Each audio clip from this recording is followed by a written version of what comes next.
जो शक्ति प्रदर्शन को लेकर जंग अब भी जारी है और इस पूरे मामले पर कांग्रेस, एनसीपी और सेना को मिली एक और तारीख पर एक और तारीख।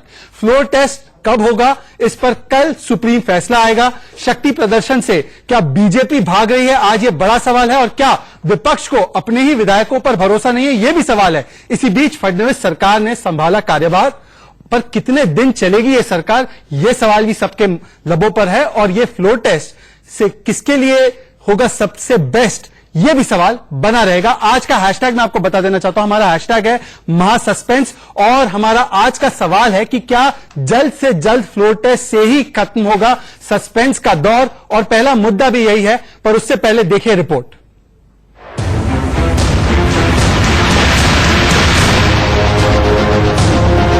सुप्रीम कोर्ट ने 1.5 घंटे की सुनवाई के बाद महाराष्ट्र में 24 घंटे के भीतर फ्लोर टेस्ट कराने की मांग पर फैसला सुरक्षित रखा है, जो कल सुबह 10:30 बजे सुनाया जाएगा।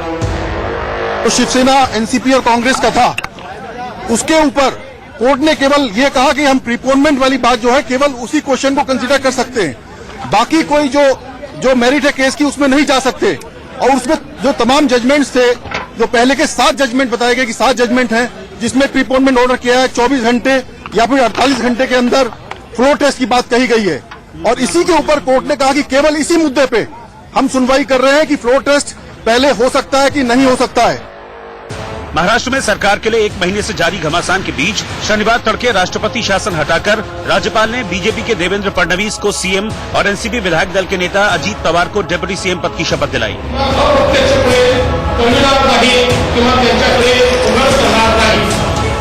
इसमें राज्यपाल की भूमिका पर सवाल उठाते हुए कांग्रेस, एनसीपी और शिवसेना ने सुप्रीम कोर्ट से इस दलील के साथ 24 घंटे में फ्लोर टेस्ट कराने की मांग की कि एनसीपी के विधायक उनके साथ हैं, न कि डिप्टी सीएम बने अजीत पवार के साथ। फ्लोर टेस्ट अनिवार्य है और फ्लोर टेस्ट में जीत उसी की होगी जिसके साथ गणित है। और मेरा मानना है कि एनसीपी, कांग्रेस और शिवसेना के साथ गणित है, सरकार उन्हीं की बनेगी। याचिका पर सुप्रीम कोर्ट में सुनवाई के दौरान केंद्र सरकार की तरफ से सॉलिसिटर जनरल तुषार मेहता ने कहा, राज्यपाल ने बीजेपी, शिवसेना, एनसीपी को सरकार बनाने का न्योता दिया था। 24 अक्टूबर से 9 नवंबर तक राज्यपाल ने इंतजार किया।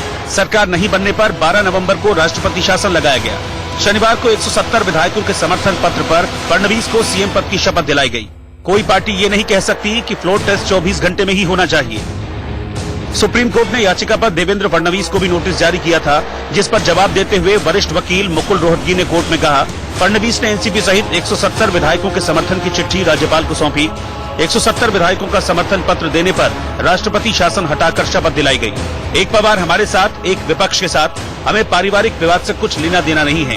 कोई ये नहीं कह रहा कि विधायकों के हस्ताक्षर में गड़बड़ी हुई है। मेरे हिसाब से कोर्ट किसी निश्चित अवधि में फ्लोर टेस्ट के लिए नहीं कह सकता। तो हम पूरी तरह आश्वस्त हैं, 170 विधायकों के समर्थन से हम वहां विश्वास मत हासिल करेंगे। वहीं शिवसेना की तरफ से वकील कपिल सिब्बल ने कोर्ट में दलीलें पेश करते हुए कहा, सुबह 5:17 पर राष्ट्रपति शासन क्यों हटाया गया? राष्ट्रपति ने 20 दिन इंतजार किया तो 24 घंटे और नहीं कर सकते थे। फ्लोर टेस्ट 24 घंटे में होना चाहिए। सब रात के अंधेरे में हुआ, दिन के उजाले में फ्लोर टेस्ट होने दें। वहीं एनसीपी और कांग्रेस की तरफ से वरिष्ठ वकील अभिषेक मनु सिंघवी ने भी 24 घंटे में फ्लोर टेस्ट की मांग की। सिंघवी ने कहा कि हमारे पास एनसीपी, कांग्रेस और शिवसेना के 154 विधायकों का समर्थन पत्र है। अजीत पवार वाले समर्थन पत्र पर बीजेपी को समर्थन के मकसद से हस्ताक्षर नहीं किए गए थे। दोनों पक्ष फ्लोर टेस्ट को तैयार है, तो फिर इसमें देरी क्यों? अब कोर्ट ने सारी सुनवाई पूरी की और कोर्ट ने ये रखा कि 10:30 पे कल वो जजमेंट प्रोनाउंस करेंगे। और इसमें भी वही होना है जो अपना कर्नाटक वाला जो केस था, कर्नाटक वाले केस में जो पहले इन्होंने कांग्रेस की सरकार बनी और कांग्रेस की सहायता से सरकार बनी, सेम वही होना है। बड़ी बात यह है कि कोर्ट ने यह भी पूछा कि फडणवीस को समर्थन पत्र सौंपने वाले अजीत पवार का अब अपनी पार्टी में क्या स्टेटस है, जिन्हें एनसीपी विधायक दल के नेता पद से हटा चुकी है। मगर सवाल ये बना हुआ है कि एनसीपी विधायकों पर अजीत पवार की तरफ से जारी व्हिप लागू होगा या फिर उनकी जगह नए नेता बनाए गए जयंत पाटिल का व्हिप। बीजेपी विधायकों की खरीद फरोख्त का आरोप लगा रहे विपक्ष के सामने ये असमंजस भी है, जिसके लिए हर किसी को कल आने वाले कोर्ट के फैसले का इंतजार है। Bureau report, India news. तो एक महीने से महाराष्ट्र में सरकार को लेकर चल रहा है महा सस्पेंस। फडणवीस सरकार ने शनिवार को शपथ ली तो मामला रविवार को सुप्रीम कोर्ट पहुंचा और महाविकास के आघाड़ी के दो जो वरिष्ठ लॉयर है अभिषेक मनु सिंघवी और कपिल सिब्बल, इन दोनों ने कहा कि राज्यपाल की कार्रवाई सरासर अनकॉन्स्टिट्यूशनल थी, पर उस पर अभी तक कोई फैसला नहीं आया है, बल्कि सुप्रीम कोर्ट ने कल मतलब 10:30 बजे यह तय किया है कि फ्लोर टेस्ट कब होगा वो उस पर ऑर्डर देंगे। मेरे साथ एक पूरा पैनल जुड़ चुका है, पैनल से कई सवाल लेने हैं। अभी तक गवर्नर का एक्शन खारिज नहीं किया गया है, सवाल अब सिर्फ यही है कि फ्लोर टेस्ट कब होगा और किसके लिए फ्लोर टेस्ट होगा बेस्ट। मेरे साथ है रोहित चहल, बीजेपी के राष्ट्रीय प्रवक्ता है, मेरे साथ संजय द्विवेदी है जो शिवसेना के नेता है, मेरे साथ स्टूडियो में इस वक्त है सुप्रीम कोर्ट के वरिष्ठ वकील प्रशांत पटेल, मेरे साथ शिवम त्यागी राजनीतिक विश्लेषक और मेरे साथ कांग्रेस पार्टी के हमदर्द राजनीतिक विश्लेषक सैयद अब्बास जुड़ चुके हैं। मेरे साथ एनसीपी की नेता रेशमा पटेल भी जुड़ने वाली है। सबसे पहले पर मैं बीजेपी से सवाल लेना चाहता हूं क्योंकि अभी अभी आपने देखा हो इंडिया न्यूज पर हमने एक बड़ी खबर ब्रेक की है और वो खबर यह है कि देवेंद्र फडणवीस जिनको चक्की पिसवाना चाह रहे थे, अर्थात उनके नए नए बने डिप्टी सीएम अजीत पवार, उनकी सारी फाइलें एंटी करप्शन ब्यूरो ने बंद करवा दी है। तो रोहित चहल, आपसे पहला सवाल है, हालांकि इस मुद्दे से जुड़ा हुआ नहीं है, पर मुझे समझाइए कि ये चक्की पिसवाना था, अब केस बंद कर दिया, तो यही मतलब डील थी ना आप लोगों की कि आप समर्थन दो, हम केस बंद करेंगे। देखिए, मुझे लगता है शहजाद भाई यहाँ पर कानून अपना काम कर रहा है। जो अगर दोषी होगा, अगर दोष उनके ऊपर साबित होते तो शायद उनके ऊपर मुकदमा चलता, शायद साबित नहीं हो रहे होंगे, तभी शायद मुझे लग रहा है उसके ऊपर फाइल बंद हुई होगी। और अगर इतना ही है तो जो लोग आरोप लगा रहे हैं, जिस तरीके की बातें कर रहे हैं, वो खुद लोग किस चीज पे, वो खुद भ्रष्टाचार में, चाहे राहुल जी हो, चाहे सोनिया जी हो, चाहे अलग अलग जो पार्टी के नेता है, सब भ्रष्टाचार में आज बेल पे बाहर है। तो मुझे लगता है उनको तो आप खुद उनको अधिकार नहीं है इस बात पे बोलने का। तो मुझे लगता है ये सब बातों से उपलट अभी यहाँ पर जो है, और जो जहां तक महाराष्ट्र की बात है, तो देवेंद्र फडणवीस जी ने शपथ ली है और सरकार बन चुकी है, सरकार अपना काम कर रही है। और ये कानून अपना काम कर रहा है, पर कानून देखिए ऐसा है कि कानून के काम करने का तरीका भी बड़ा अजीबोगरीब है। मतलब जिसको आपने उप मुख्यमंत्री बनाया वो चार्ज लेने से पहले उसकी केस की फाइल बंद होती है, उसके बाद ही सारी चीजें होती है। बहरहाल मेरे साथ एनसीपी की नेता रेशमा पटेल भी है, तो मैं उन्हीं से एक बार सवाल पूछना चाहता हूं कि आप लोग तो इसी अजीत पवार के साथ अपनी सरकार बनाना चाहते थे, ये आपकी पार्टी में थे तब तक ठीक थे। शिवसेना ने आरोप लगाया ये तोहफा है, ये एक तरीके से तोहफा है अजीत पवार के लिए। तो अगर अजीत पवार इतने ही भ्रष्टाचारी थे और ये इन आरोपों पर इतना ही भरोसा था आप लोगों को, तो फिर आप अजीत पवार को निकाल क्यों नहीं देते पार्टी से? रेशमा पटेल अगर मेरे साथ है या संजय जी। शहजाद जी, यहाँ पे हम अजीत पवार जी को कोई भ्रष्टाचारी है ऐसा कोई हमने बयान नहीं दिया। हाँ, उन लोगों ने द्रोह किया है, अजीत पवार जी ने द्रोह किया है, परिवार द्रोह किया है, पार्टी द्रोह किया है, उस बात को हम बार बार बोलेंगे और बोलते रहेंगे। शिवसेना का बयान है, देखिए आपके साथी शिवसेना का बयान है कि ये तोहफा है उन्हें, वैसे वो भ्रष्ट है पर क्योंकि उन्होंने बीजेपी को समर्थन दिया इसलिए ये तोहफा है। तो आप शिवसेना को बताइए कि वो भ्रष्ट नहीं है। नहीं शहजाद जी, वो कटाक्ष में बोला गया सेंटेंस हो सकता है, क्योंकि मुझे पता है कि भारतीय जनता पार्टी के वही जो अभी सीएम बन के बैठे हैं फडणवीस जी बार बार बोले जा रहे थे चक्की पिसवाएंगे और वही उसको साथ में लेके जाता है, तो उस पर कटाक्ष। तो आप चाहते हैं कि चक्की पिसवाए या आप चाहते हैं, आप कह रहे हैं कि अजीत पवार साफ है? मुझे समझ नहीं आ रहा ना, आप लोग बड़े कंफ्यूज करते हो। नहीं चक्की पिसवाना चाहते हैं आप अजीत पवार को या साफ है अजीत पवार? क्लियर कट बोलिए एनसीपी की तरफ से।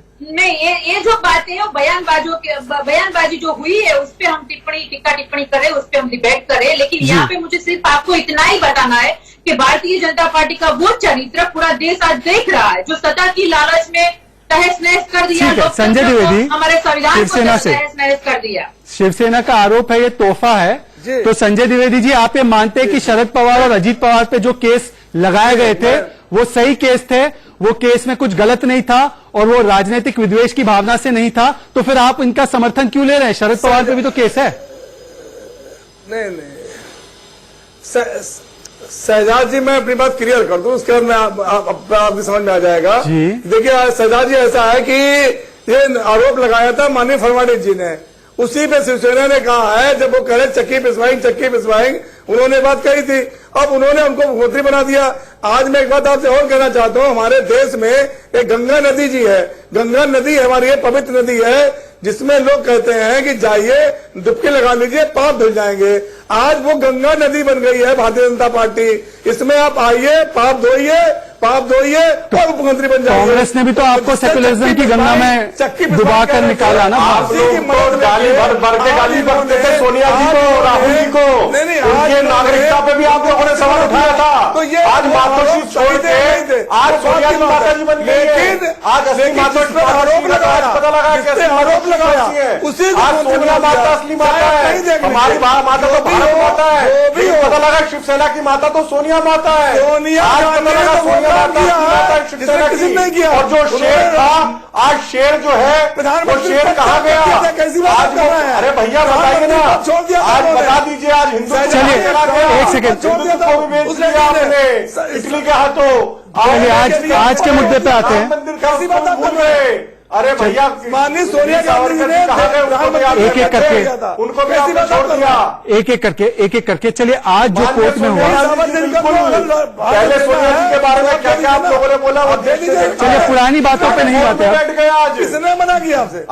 आज किस तरीके से आज मातोश्री, कौन सी मातोश्री से? सोनिया गांधी जी ने तो प्रधानमंत्री पद छोड़ दिया था, प्रधानमंत्री पद छोड़ दिया था। ऐसा है, सुनिए हम लोग अब पुरानी बातों में जाएंगे, सारे पाप पुरानी बातों में जाएंगे तो बहुत सारे सवाल निकलेंगे। रोहित और संजय द्विवेदी, रोहित और संजय द्विवेदी, मुझे पता है कि आप लोगों में बहुत गुस्सा भरा हुआ। भारत रत्न दिलवाएंगे नहीं दिलवाएंगे आप लोग? पुरानी बातें अब नहीं करनी है हमें। आज कोर्ट में क्या हुआ उस पर भी थोड़ी चर्चा करनी है। मेरे साथ प्रशांत पटेल है, सुप्रीम कोर्ट के एडवोकेट है। प्रशांत पटेल, जो आज तर्क दिए जा रहे थे तुषार मेहता के द्वारा और मुकुल रोहतगी के द्वारा भाजपा की जो महाराष्ट्र की सरकार है उसके लिए और गवर्नर के लिए, मुझे ऐसा लगा कि कहीं ना कहीं भाजपा फ्लोर टेस्ट से भागने की कोशिश कर रही है। अगर ऐसा है तो क्यों? अगर नंबर है, और देखिए हम दोनों के आंकड़े बता रहे हैं स्क्रीन पर, आपको दिख रहा है मेरे जो आपके साइड के लेफ्ट राइट हैंड साइड पे आपको दिख रहा है बीजेपी के आंकड़े, बीजेपी प्लस अजीत पवार, और आपको अगर स्क्रीन के लेफ्ट हैंड साइड पे देखेंगे, मेरे लेफ्ट पर देखेंगे तो वहां पर एनसीपी, शिवसेना और कांग्रेस के आंकड़े। अब अगर आंकड़े दोनों के पास है तो दोनों को फ्लोर टेस्ट के लिए तैयार होना चाहिए। फ्लोर टेस्ट से क्यों भाग रही बीजेपी? बिल्कुल, देखिए कल जब रविवार को अर्जेंट इमरजेंसी सुनवाई हुई थी तो सुप्रीम कोर्ट ने सॉलिसिटर जनरल से कहा था कि आप 2 पत्र पेश करिए। एक पत्र हो कि जिसमें फडणवीस ने सरकार बनाने के लिए रिक्वेस्ट किया हो, उनका समर्थन पत्र दिया हो एनसीपी का, और दूसरा जो गवर्नर ने उनका इनवाइट किया हो उनको, फडणवीस को सरकार बनाने के लिए। आज वो दोनों पत्र 10:30 बजे सॉलिसिटर जनरल ने उनको प्रोड्यूस किए हैं। अब इसमें देखिए कहीं पर भी जब फडणवीस ने 22 तारीख की रात को अजीत पवार ने फडणवीस को समर्थन पत्र दिया था एनसीपी का, उस समय वो फ्लोर लीडर थे। उनको फ्लोर लीडर उनकी शपथ ग्रहण के बाद में हटाया गया है, तो उनके समर्थन पर भी कहीं पर भी क्वेश्चन नहीं हो सकता है। मैं भी ये नहीं कह रहा, मैं कह रहा हूं गवर्नर ने जो किया वो ठीक है, उस पर सुप्रीम कोर्ट ने कुछ नहीं कहा है। पर मैं आपसे ये पूछ रहा हूं कि बीजेपी क्यों भाग रही है? बीजेपी क्यों नहीं कह रही चलो शाम को फ्लोर टेस्ट? देखिए निश्चित तौर पर होगा। राज्यपाल महोदय ने 14 दिन का समय दिया था, लेकिन जैसा महागठबंधन की जो बात वो कह रहे हैं कि तुरंत इमरजेंट 24 घंटे के अंदर होना चाहिए, तो ये कानूनी रूप से फ्लोर टेस्ट देखिए निश्चित तौर पर होगा। राज्यपाल महोदय ने 14 दिन का समय दिया था, लेकिन जैसा महागठबंधन की जो बात वो कह रहे हैं कि तुरंत इमरजेंट 24 घंटे के अंदर होना चाहिए, तो ये कानूनी रूप से सैयद अब्बास बड़ा अजीब है। 1 महीने तक तो आप लोग सोते रहे, है ना, 1 महीने तक सोते रहे। आज भी अगर आप देखेंगे जो 162 का पत्र देकर आए जयंत पाटिल आपकी अघाड़ी की तरफ से, उसमें आपने मुख्यमंत्री कौन होगा आपके गठबंधन का वो नाम नहीं दिया। उसमें बाला साहेब थोरात का सिग्नेचर है जो महाराष्ट्र के प्रदेश अध्यक्ष है, ना कि कांग्रेस के विधानमंडल के अध्यक्ष का। उसका अभी तक चुनाव भी नहीं हुआ। एक तरफ तो 1 महीने तक सोते रहे और अब 24 घंटे में जल्दबाजी करो वरना लोकतंत्र खतरे में। शहजाद मेरे भाई, 1 महीने की बात नहीं है, और जब 3 पार्टियां कांग्रेस, शिवसेना और एनसीपी साथ में आते हैं तो वक्त लगता है। एक बात से मैं राजी हूं और हम सब राजी हैं कि राजनीति में इतना वक्त और समय दिया नहीं जाता। और दूसरी बात ये थोड़ी बताएंगे कि अपनी रणनीति क्या है, कौन मुख्यमंत्री होंगे नहीं होंगे, ये सब।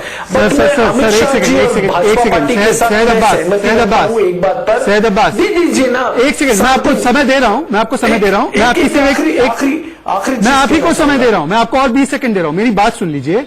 जब गवर्नर के पास दावा पेश करने जाते हैं, क्षमता थी कि सरकार बना सको। एक सेकंड रोहित, जब दावा पेश करने जाते हैं ना, जैसे आज गए थे उस पत्र को मैंने पढ़ा है, उसमें आपको मुख्यमंत्री का नाम बताना पड़ता है, क्योंकि किसकी सरकार बनने वाली है ये बताए बगैर गवर्नर इनवाइट किसको करेगा? सोनिया गांधी को इनवाइट करेगा, राहुल गांधी को इनवाइट करेगा, किसको इनवाइट करेगा? आपको नाम देना होता है, आपने नहीं दिया मुख्यमंत्री का नाम आज भी। ठीक है, कंप्लीट कीजिए। हाँ, आप माशाल्लाह आप सेक्रेटरी रह चुके हैं कांग्रेस महाराष्ट्र के। आप बेहतर जानते हैं मुझसे। रणनीति है और मेरे ख्याल से उन्हीं की भी एक चाणक्य नीति है, तो ऐसी बात है। लेकिन मैं एक बात यहां पे रखना चाहता हूं कि अमित शाह जी और देवेंद्र फडणवीस जी, भाजपा जी को 7 दिन देना चाहिए। अगर आप 7 दिन नहीं देंगे तो कहां से ट्रेडिंग होगा, कहां से ये सीबीआई ईडी को यूज करेंगे? चलिए, शिवम त्यागी ये कह रहे हैं, गेम खेलेंगे। शिवम त्यागी घोड़ा बनाने में आप लोग लगे रहे हैं, शिवम त्यागी, तो कहां से पार्टी आगे बढ़ेगी? रोहित, मैं एक सेकंड आपके पास फिर से लौट कर आ रहा हूं। शिवम त्यागी मेरे साथ स्टूडियो में, उनको अभी तक बोलने का मौका नहीं मिला। शिवम त्यागी, ये चाणक्य नीति है कि हमने बताया नहीं कौन हमारा मुख्यमंत्री होगा दावा पेश करते वक्त, और मेरे पास इनकी चाणक्य नीति का एक और प्रमाण है। रणदीप सुरजेवाला कहते हैं 154 है, नवाब मलिक कहते हैं 165 है, और जयंत पाटिल कहते हैं 162 है। मतलब हम 3 आंकड़े में से एक आंकड़ा दिखा रहे हैं, पर 3-3 आंकड़े ये भी चाणक्य नीति है जी। और शुरुआत में तो 170 भी कोट कर रहे थे, इनिशियल की बात करूं तो मैं। और कमाल की बात यह है, इनके पास जितने अपने विधायक हैं उनको भी ये पब्लिक डोमेन में नहीं आने दे रहे। ये तो सिचुएशन ऐसी हो गई कि जब जब प्यार पर वार हुआ है, प्यार और दमदार हुआ है, अरे भाई जो विधायक आपने अंदर रखे हुए हैं उनको पब्लिक डोमेन में लेकर आइए। आप होटल्स के जो बिल बढ़ा रहे हैं, अगर आपको पूरा कॉन्फिडेंस है, सच तो ये है कि अभी आपके पास कोई प्लानिंग है ही नहीं। 1 महीने तक आपने पूरा समय लिया, आप कुछ भी नहीं कर पाए। आप चीफ मिनिस्टर कौन होंगे, डेप्यूटी चीफ मिनिस्टर कौन होंगे, कांग्रेस को भी रेवेन्यू की मिनिस्ट्री मिल रही थी, क्या हुआ? दर जायज है, लेकिन जब आपके पास पूरा 1 महीने का समय था तो बना जेल जाओगे तो सब कुछ था। जेल कांग्रेस ने कितना किया इस देश में सब जानते हैं। अरे आपने पूरी रात में पूरी पार्टी को गिरफ्तार करा दिया, उसमें जाने का कोई लाभ नहीं है आपको। सबसे लेकिन आप एक चीज बताइए, देवेंद्र फडणवीस जी बताते थे चक्की पीसिंग एंड पीसिंग, कैसे काम कर रहा है ना, सिस्टम अपना काम करेगा। यहाँ पर कोई सोनिया गांधी तो है नहीं केंद्र में कि जिसको चाहा उसी को उठाया और अंदर डाल दिया, और जिसको चाहा निकाल दिया। पुलिस अपना काम करेगी और कोर्ट अपना काम करेगी, उसमें भारतीय जनता पार्टी कुछ नहीं करेगी। लेकिन इतना जरूर तय है कि जिस तरह से डर है तीनों पार्टियों में, भारतीय जनता पार्टी के जितने भी विधायक हैं वो सब बाहर हैं। और आप देखिए हमारे देश में क्या होता है कि आमतौर पर वकील साहब यहाँ पर बैठे हैं, उनसे पूछ लीजिए, जब क्रिमिनल की लोकेशन ट्रैक करनी होती है तो क्रिमिनल बार बार जगह शिफ्ट कर रहा होता है, क्रिमिनल्स की तरह बिहेव हो रहा है वहां पर विधायकों के साथ, एक होटल से दूसरे होटल। कितना? अरे भाई बिल्कुल विश्वास नहीं रहा क्या अपने लोगों पर? या ऐसा तो नहीं है कि वो विचारधारा जो है विधायकों की भारतीय जनता पार्टी और रोहित कर रहे हैं भाई साहब? ठीक है, सैयद अब्बास, मैं कर्नाटक से सैयद अब्बास और हॉर्स ट्रेडिंग कर्नाटक में भी देखा है किस तरह से इस्तीफे फाड़ दिए गए थे विधायकों के, किस तरह से 11 दिन तक रखा गया था। सैयद अब्बास और रोहित चहल स्क्रीन पर। सैयद अब्बास, आपको कांग्रेस के और आपके बाकी के विपक्ष के जो एमएलए हैं उन पर भरोसा नहीं है? आपको लगता है एक दिन में अगर फ्लोर टेस्ट नहीं हुआ तो 1 हफ्ते में बिक जाएंगे? बिकना है तो 24 घंटे में भी बिक सकते हैं, और अगर अटूट रहना है तो 1 हफ्ते के 1 साल भी अटूट रहेंगे। भाजपा को क्यों भरोसा नहीं है? वो भी पूछेंगे ना, रोहित चहल से पूछेंगे, भाई भाजपा को भी पूछेंगे सवाल। आप खुले हैं, मैं पूछता हूँ, भैया घूम रहे हैं, आपको मैं ये पूछता हूँ, हवा में आज बोले रहे हैं, आपने छुपा रखे हैं। अरे भैया ऐसे होता ना, उनको किडनैप कर लिया, अजित पवार के जो मोबाइल छीन लिए हैं, ये वही लोग हैं जो कश्मीर में इंटरनेट का रोना रो रहे थे। आज हमने मानवाधिकार अपने विधायकों से मोबाइल छीन लिए हैं इन लोगों ने, हम अपने विधायकों के मोबाइल छीन लिए हैं। ये कैसे इंटरनेट है, वो फोन भी नहीं कर सकते, और ये लोकतंत्र की बातें कर रहे हैं। हम क्या अपने विधायकों के मोबाइल छीन लिए आप लोगों ने? रोहित चहल, आपको अपने विधायकों में और क्या बड़ी बात है? एक एक करके दोनों की आवाज एक साथ नहीं जाएगी, एक एक करके। सैयद अब्बास सुन जाइए, ठीक है। सैयद अब्बास, आपने जवाब नहीं दिया कि आपको सीबीआई, सैयद अब्बास आपने जवाब नहीं दिया, पर मैं रोहित चहल से आपकी तरफ से पूछता हूँ। रोहित चहल, एनसीपी के और ये विपक्ष के लोगों के मोबाइल चालू बंद है, इससे आपको क्या मतलब है? ऑपरेशन लोटस करवाना है क्या आपको? फोन नहीं लगवा पा रहे हैं आप लोग, इसलिए आप ज्यादा समय भी मांग रहे हैं फ्लोर टेस्ट के लिए।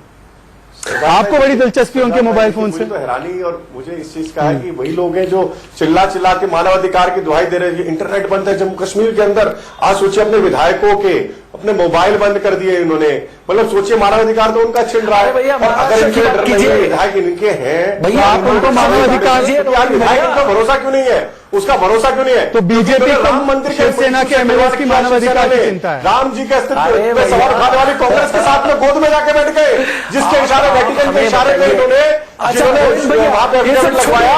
आज उनकी गोद में सोनिया माता की गोद में जाके बैठ गए। उसके बाद उसके बाद हिंदुत्व का बच्चा था उसको छोड़ दिया। रेशमा पटेल आप देखिए 370 को उसके बाद जिस तरीके से वीर सावरकर की यहाँ की बात की जाए, ठीक है, वीर सावरकर जी को भारत रत्न देने अब वीर सावरकर पे बहुत डिबेट हो गई।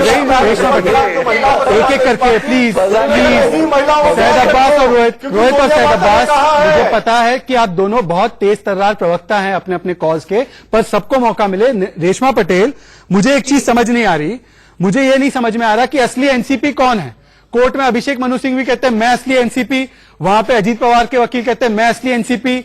और अजीत पवार को अगर आप लोग मतलब एक तरीके से वो अकेले हैं, आपके पास 53 एमएलए है, तो छोड़ दीजिए ना, अजीत पवार के पीछे क्यों इतना भागते हो?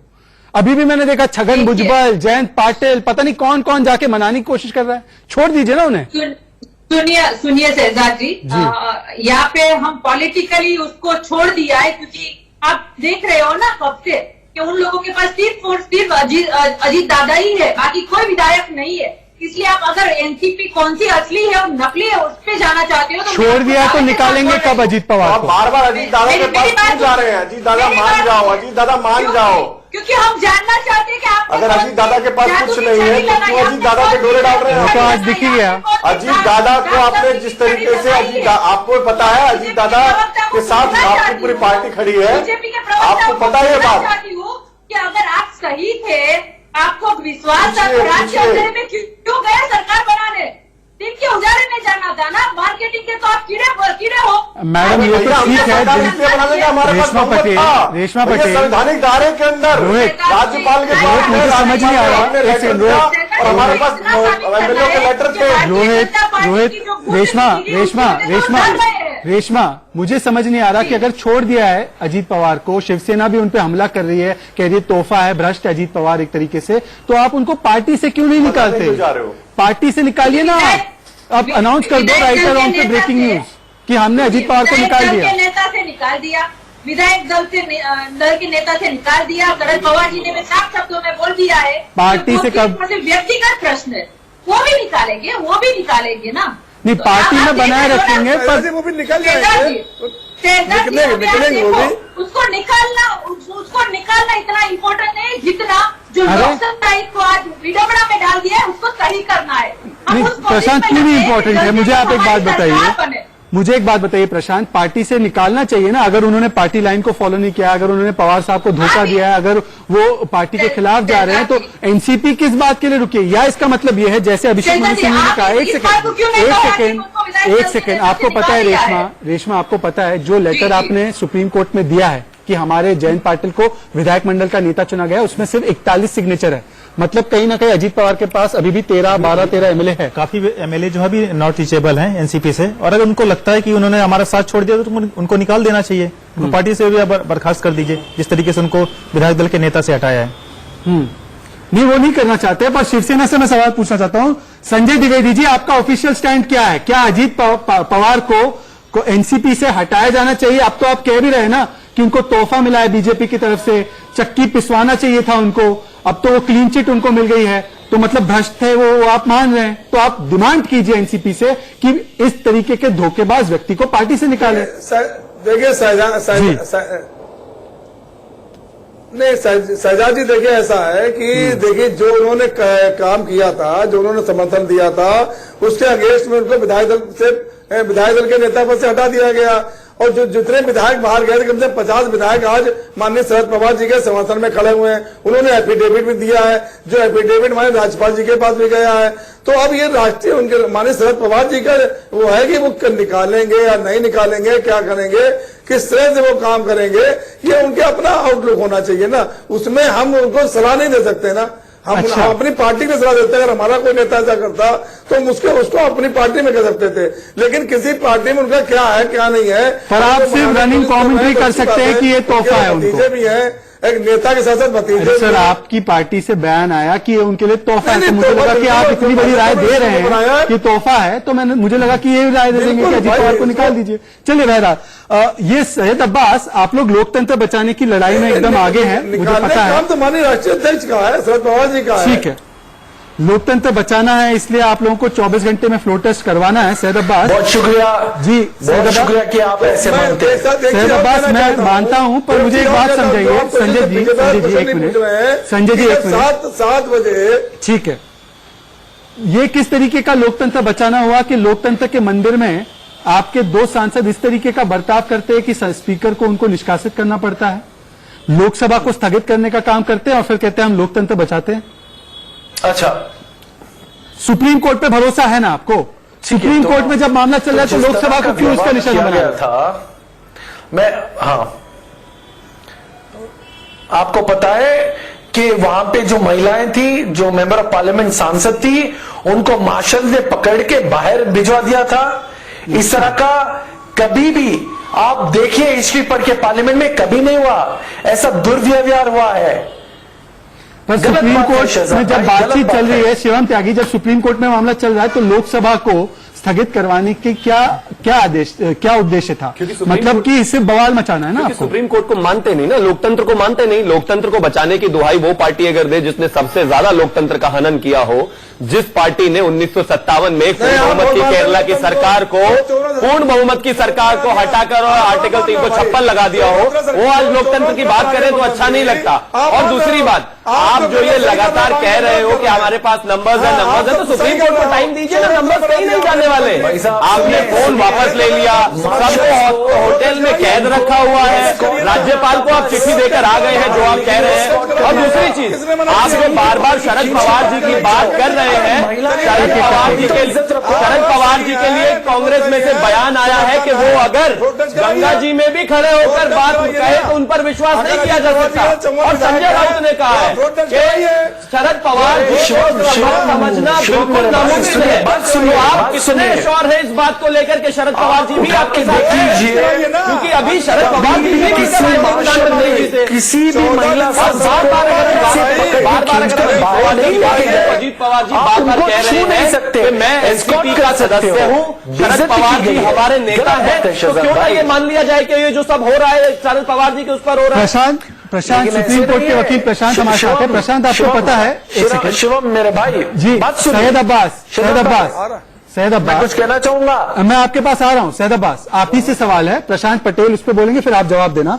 कर्नाटका का जब केस चल रहा था प्रशांत, तो यही कपिल सिब्बल और अभिषेक मनु सिंघवी ये आर्ग्यू कर रहे थे, ये बोल रहे थे कि गवर्नर को और हाउस को ये मत बताइए कि फ्लोर टेस्ट कब करना है, ये स्पीकर का विशेष अधिकार है कि वो फ्लोर टेस्ट कब करवाए। तब सुप्रीम कोर्ट में ये बात, और आज सुप्रीम कोर्ट में क्या कहते हैं, 1 दिन के अंदर फ्लोर टेस्ट करवाइए। मतलब एक केस में एक स्टैंड, दूसरे केस में अपनी सहूलियत के हिसाब से दूसरा। एक में तो किसी भी तरीके का फ्लोर टेस्ट पॉसिबल नहीं है। पहले अभी तक वहां प्रोटेम स्पीकर नहीं बना, प्रोटेम स्पीकर बनेगा। 287 मेंबर्स हैं, उनको सबको शपथ दिलाई जाएगी, उसके बाद ही फ्लोर टेस्ट होना पॉसिबल है। कर्नाटक की स्थिति अलग थी, आप इस तरह का आप उस पर बंदूक नहीं टान सकते गवर्नर पे, स्पीकर की, आप तुरंत फ्लोर टेस्ट कराइए। कोर्ट का काम है कि स्पीकर बनेगा, 287 मेंबर्स हैं, उनको सबको शपथ दिलाई जाएगी, उसके बाद ही फ्लोर टेस्ट होना पॉसिबल है। कर्नाटक की स्थिति अलग थी, आप इस तरह का आप उस पर बंदूक नहीं टान सकते गवर्नर पे, स्पीकर की, आप तुरंत फ्लोर टेस्ट कराइए। कोर्ट का काम है कि वहां लीगलिटी देखना है, जहां पर लॉ का वायलेशन हो रहा है, फंडामेंटल राइट का वायलेशन हो रहा है, वहां पर कोर्ट इंटरफेयर करती है। लेकिन उनका भी, गवर्नर का भी कुछ प्रोरोगेटिव होता है, उनके विशेष अधिकार होते हैं। आपने जो भी आरोप गवर्नर पे लगाए, सैयद अब्बास, कल से लेकर आज तक जो भी गवर्नर पे आरोप लगाए कि दिन दहाड़े नहीं हुआ, रात के अंधेरे में हुआ, ऐसा हुआ वैसा हुआ, उस पर तो सुप्रीम कोर्ट ने कुछ नहीं कहा, ना उसको खारिज किया।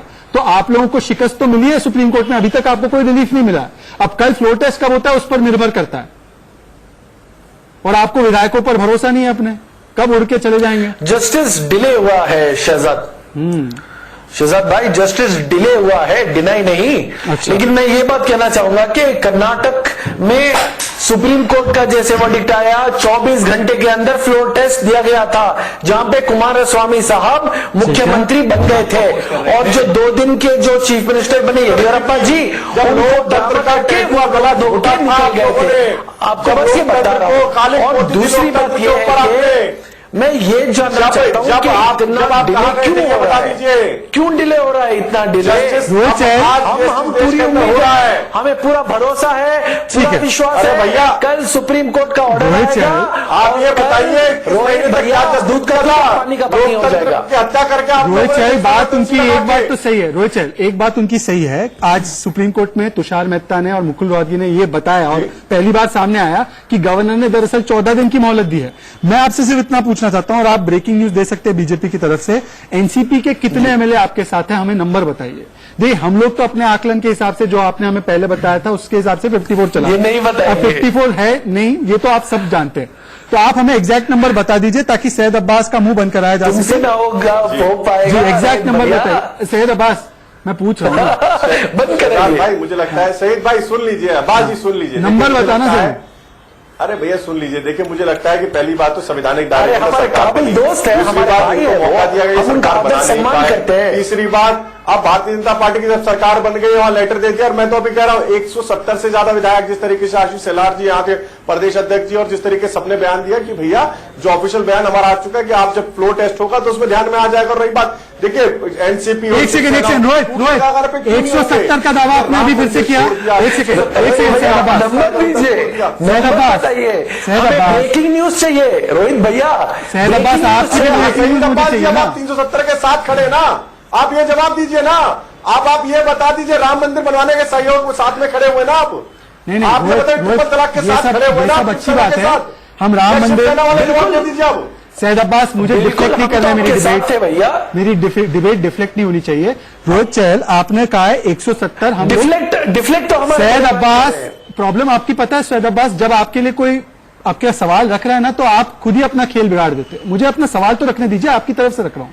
रोहित चहल, आपने कहा 170 हमारे पास है, हम दावा स्पष्ट कर देंगे फ्लोर पर।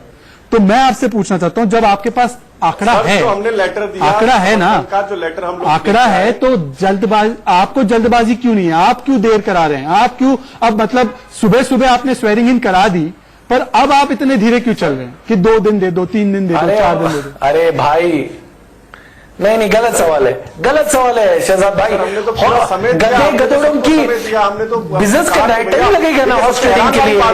आप ऐसे कैसे जल्दबाजी कर सकते हैं? वक्त लगता है, सैयद जवाब देने, रेट लगाने में वक्त लगता है, सीबीआई लेके डराने में वक्त लगता है ना भाई साहब। आप इतना जल्दबाजी कैसे कर सकते हैं शहजाद जी? गलत बात है। अच्छा सैयद अब्बास, जवाब तो देने दो। चावल की नीति के लिए लगता है ना भाई साहब। आपके विधायक भी कहाँ जाएंगे, कहाँ भागने तैयार है, वो देखो। देखिए शहजाद भाई, आज मध्य प्रदेश का उदाहरण देख लीजिए। आज बड़े नेता ज्योतिरादित्य सिंधिया जी ने वहां से अपने ट्विटर हैंडलर से वहां से कांग्रेस पार्टी का नाम तक हटा दिया। आज ये बताइए मध्य प्रदेश में क्या होने जा रहा है आपका, ये बताइए। मेरे भाई महाराष्ट्र है, कभी मध्य प्रदेश तो कभी कश्मीर तो कभी कन्याकुमारी। रोहित भैया, रेशमा पटेल, कभी राम मंदिर, कभी कश्मीर। रेशमा पटेल और शिवम त्यागी। भारत एक है, आप तोड़ने की कोशिश करते रहिए, आप पाकिस्तान की गोदी में जाके बैठ जाइए, लेकिन कश्मीर भारत का अभिन्न था, है, रहेगा। 370 जगह कलंक जो माथे पे आप लोगों ने लगाया था, जिसको नरेंद्र मोदी सरकार ने हटा के फेंका है। रेशमा पटेल, पेट में दर्द हो रहा है, और शिवसेना भी आपके साथ खड़ी हो गई। अब तो रेशमा पटेल, अब तो शिवसेना भी खड़ी हो गई आपके साथ में, पाकिस्तान के साथ जाके शिवसेना भी खड़ी हो गई। जी शहजादी, मैं आपको सुन रही हूँ। चलिए, मैं रेशमा आपके पास सवाल लेकर आऊंगा, पर महाराष्ट्र में इस वक्त ऑपरेशन लोटस पर बीजेपी नेता का बड़ा बयान आया है। मुंबई में ऑपरेशन लोटस चालू है, ऐसा राम शिंदे का बयान आया है। हमारा ऑपरेशन लोटस सफल हुआ है और आगे भी होगा, ऐसा राम शिंदे कह रहे हैं। ये बड़ी खबर है। अजीत पवार के डिप्टी सीएम बनते ही शुरू हो गया है ऑपरेशन लोटस, ऐसा कहा है राम शिंदे ने। अजीत पवार के कहने पर ही एनसीपी विधायक वापस गए। राम शिंदे का यह बड़ा बयान है, सुनिए उनकी बात। आप लोगों का जो ऑपरेशन लोटस है वो बहुत एक्टिव हो चुका है। निश्चित तौर पे उन्होंने भी बहुत सारा स्टडी किया है, हमने भी बहुत सारा स्टडी किया है, और ऑपरेशन लोटस सक्सेस होने वाला ही। हमारे पूरा स्टडी करके हमने ये फेस कर रहे हैं।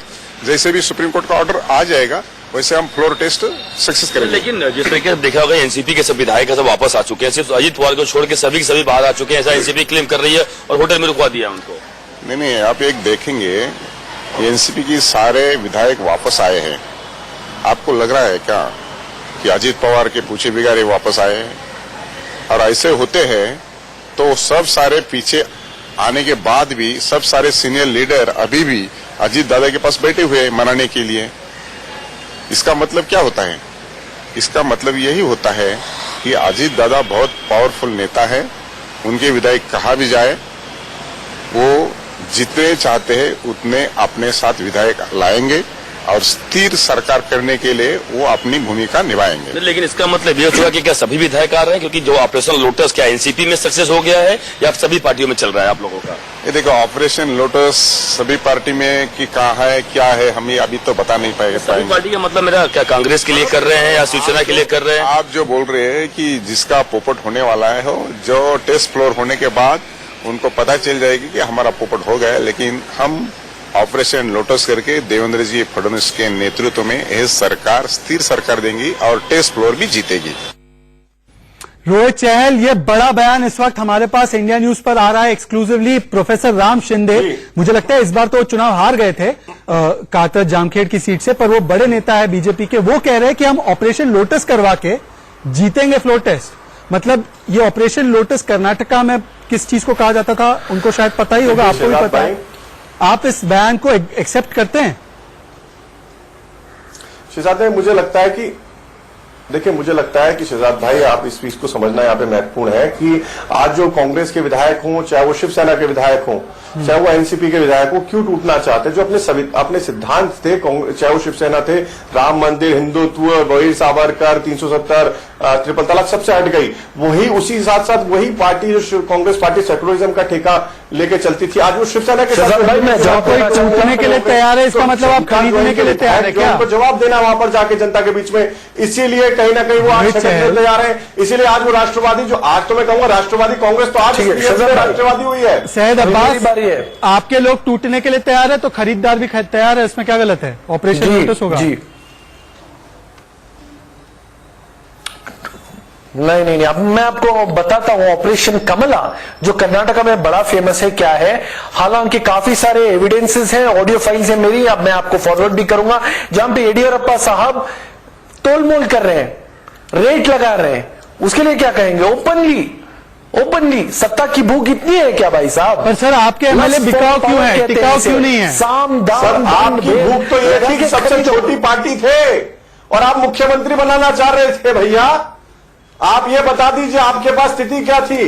आप तो आज आप देख लीजिए महाराष्ट्र के अंदर इन्होंने पहले क्या कहा छाती पीट भैया हमें तो जनता ने मत दिया नहीं, हमें तो जनता ने विपक्ष में बैठने विपक्ष में बैठेंगे, चाहे वो एनसीपी हो चाहे वो ये कांग्रेस पार्टी हो। लेकिन कांग्रेस पार्टी का सबसे बड़ी आगे बढ़ने में तैयार बैठी है, आज सबसे पहले तैयार बैठी है।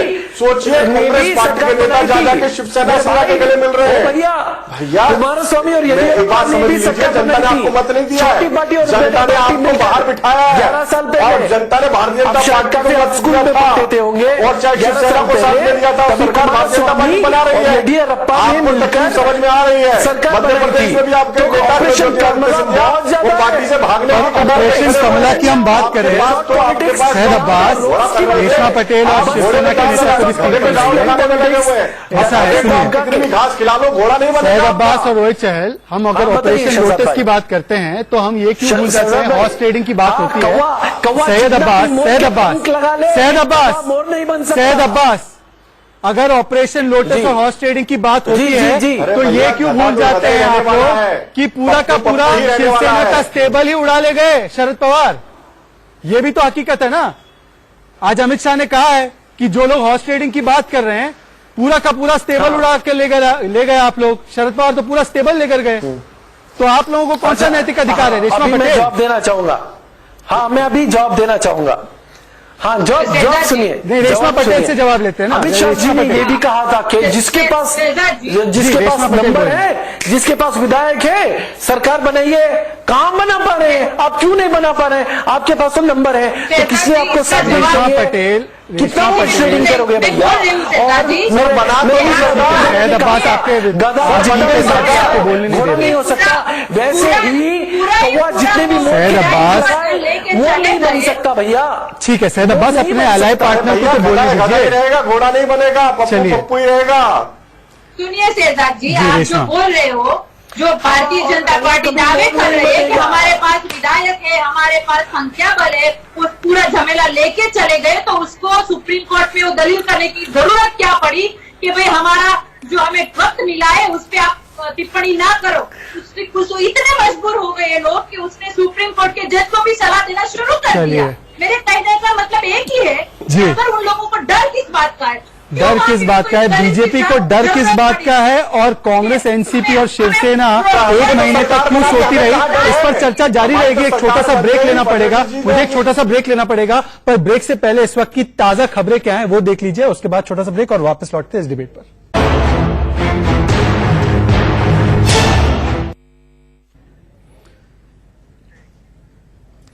तो ब्रेक के बाद आपका स्वागत है देश के सबसे लोकतांत्रिक शो में। और जाने से पहले मैं प्रशांत पटेल, जो हमारे साथ सुप्रीम कोर्ट के वरिष्ठ वकील बैठे, उनसे सिर्फ एक सवाल पूछना चाहता हूं। कल सुप्रीम कोर्ट में 10:30 बजे क्या होगा? कल फ्लोर टेस्ट के निर्देश आ जाएंगे? आपको क्या लगता है? निश्चित तौर पर मुझे लगता है कल सुप्रीम कोर्ट फ्लोर टेस्ट के लिए ऑर्डर करेगी। और जैसा कि कितना समय देना चाहिए? जैसा कि महागठबंधन करेगी, तुरंत होना चाहिए, 24 घंटे के अंदर होने से। मुझे लगता है 24 घंटा तो पॉसिबल नहीं है, क्योंकि पहले 14 दिन भी संभव नहीं, क्योंकि आज भी मुकुल रोहतगी ने बोला है कि एक रिलेवेंट टाइम 7 दिन का होना चाहिए। तो हो सकता है सुप्रीम कोर्ट 7 दिन भी ना दे, 48 घंटे या 72 घंटे दे सकती है, क्योंकि पहले विधायकों को उसके लिए शपथ दिलानी होगी और प्रोटेम स्पीकर को अपॉइंट करना होगा। उसके बाद ही उनके लिए फ्लोर टेस्ट हो सकता है। तो आप देख सकते हैं कि अगले 17 घंटे में तय हो जाएगा कि महाराष्ट्र सस्पेंस कैसे खत्म होगा। फ्लोर टेस्ट शायद उसके लिए निर्देश आ जाएंगे। पर मैं सिर्फ ये कहना चाहता हूं, शो का वक्त खत्म हो चुका है। मैं तमाम मेहमानों का धन्यवाद करना चाहता हूं। मैं सिर्फ इतना कहना चाहता हूं कि देखिए, हमारे लोकतंत्र में 3 स्तंभ तो आपको पता है, सरकार, पार्लियामेंट होती है और हमारे साथ जुडिशरी होती है। चौथा स्तंभ है मीडिया। अब एक 5वां स्तंभ भी जुड़ चुका है, रिजॉर्ट और होटल। कल जब फ्लोर टेस्ट होगा तो पता चलेगा इस 5वें स्तंभ मतलब रिजॉर्ट और होटल में हमारे माननीय विधायक जी कितने दिन बिताएंगे और कैसे वो लोकतंत्र को वहां पर रिजॉर्ट में और होटल में बचाएंगे। तो बहरहाल कल के लिए इंतजार करते हैं। आप कहीं मत जाइएगा, क्योंकि हम कल फिर से मिलेंगे 3:55 पर एक और गर्मा गर्म बहस के साथ। और न्यूज के लिए आप इंडिया न्यूज देखते रहिए, क्योंकि खबरों का सिलसिला यहां पर लगातार जारी रहेगा। जय हिंद, जय भारत और जय महाराष्ट्र। सरकार जल्द से जल्द बने, यही हमारी अपेक्षा है।